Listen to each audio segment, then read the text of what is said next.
नमस्कार दोस्तों, आप सभी का हमारे चैनल में स्वागत है। आज हम सैमुसी भाग 2 कक्षा 10वीं की प्रथम पाठ सूचि पर्यावरणम का सस्वरवाचन और अर्थ के बारे में बताएंगे। पिछली वीडियो में मैंने 2 श्लोकों के माध्यम से बताया था।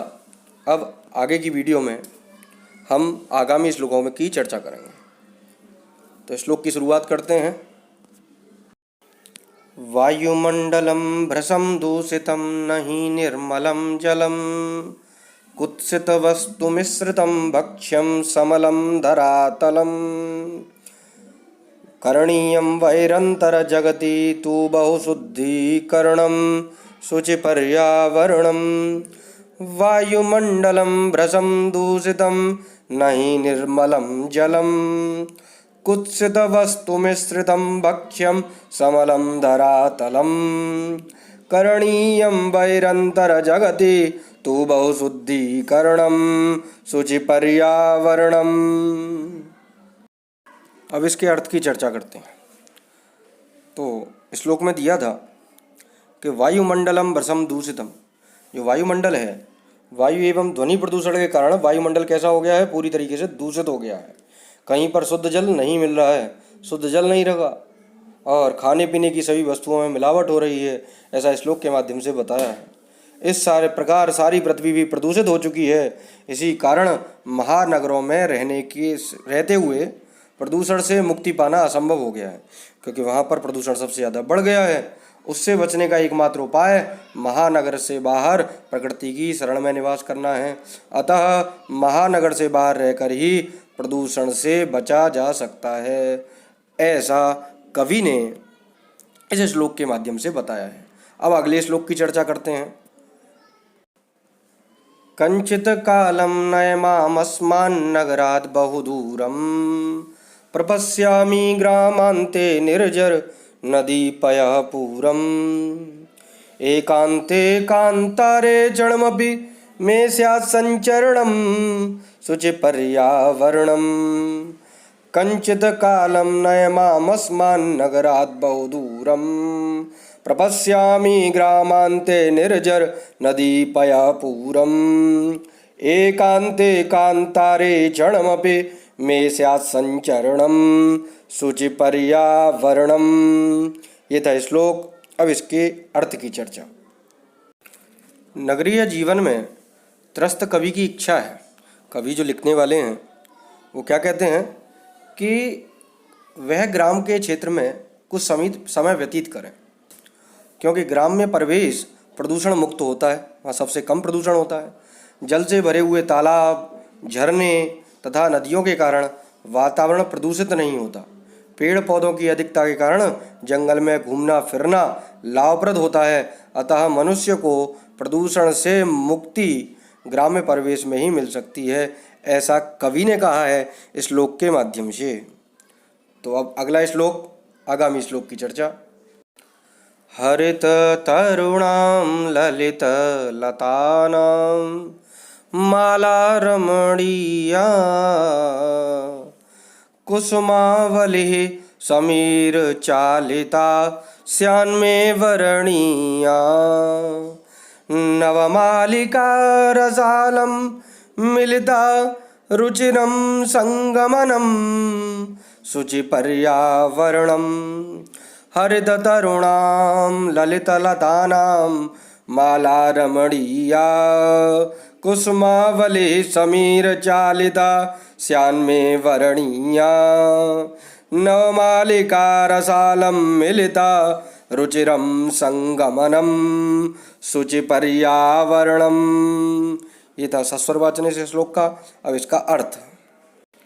हरे भरे वृक्ष, सुगंधित वायु तथा फूलों से खिली हुई लताओं के द्वारा प्रकृति की शोभा रमणीय हो जाती है। इस प्रकार रमणीय वातावरण में घूमना फिरना सभी को अच्छा लगता है, ऐसा कवि ने ये पंचम श्लोक के माध्यम से बताया कि हरित तरुणाम ललित लतानाम माला रमणीय, कि हमारे यहाँ हरे भरे क्या हैं, पेड़ पौधे हैं, वृक्ष हैं, सुगंधित हवा है। इस माध्यम से इस श्लोक का अर्थ बताया है। अब अगले श्लोक की चर्चा करते हैं। अचल बंधो खगकुलकलरव गुञ्जितवनदेशं पुरकलरवशं भ्रमितजनेभ्यो धृतसुखसन्देशं चाकचिक्यजालं नो कुर्यात् जीवितरसहरणं शुचिपर्यावरणम् ऐचलबन्धो खगकुलकलरव गुञ्जितवनदेशं पुरकलरव सम्भ्रमितजनेभ्यो धृतसुखसन्देशं चाकचिक्यजालं नो कुर्यात् जीवितरसहरणं शुचिपर्यावरणम्। ये था इस श्लोक का वाचन। अब इसके अर्थ की चर्चा करते हैं। भिन्न भिन्न प्रकार के मनुष्यों से प्रदूषित चकाचौंध से भरी हुई दुनिया के स्वस्थ जीवन में बाधा डाल रही है प्रदूषण एवं मिलावटी वस्तुओं के प्रयोग से मनुष्य अनेक प्रकार के रोगों से ग्रसित हो रहे हैं, इसलिए घबराए हुए हैं।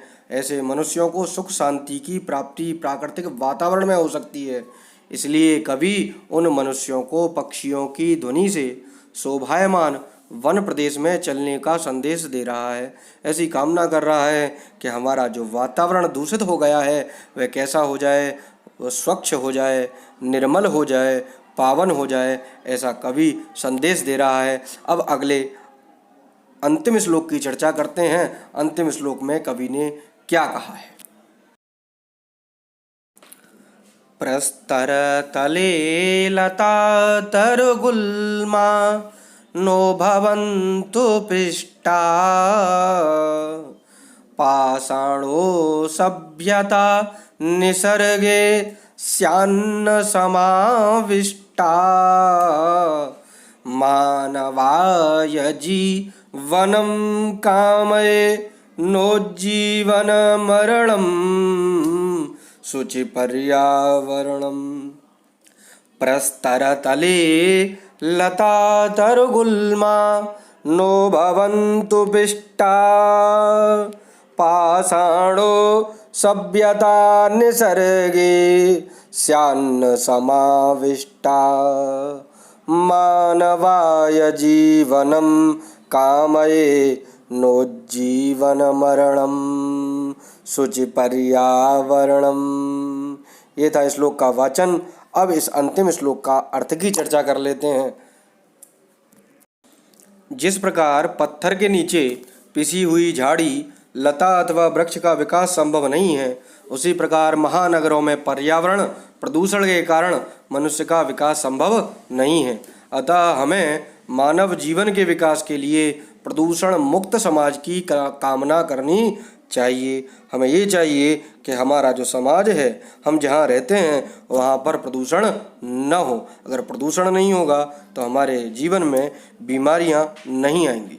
तो ये कवि ने श्लोकों के माध्यम से जागरूक करने की प्रेरणा दी है और आप सभी लोग जागरूक हुए होंगे श्लोक के माध्यम से।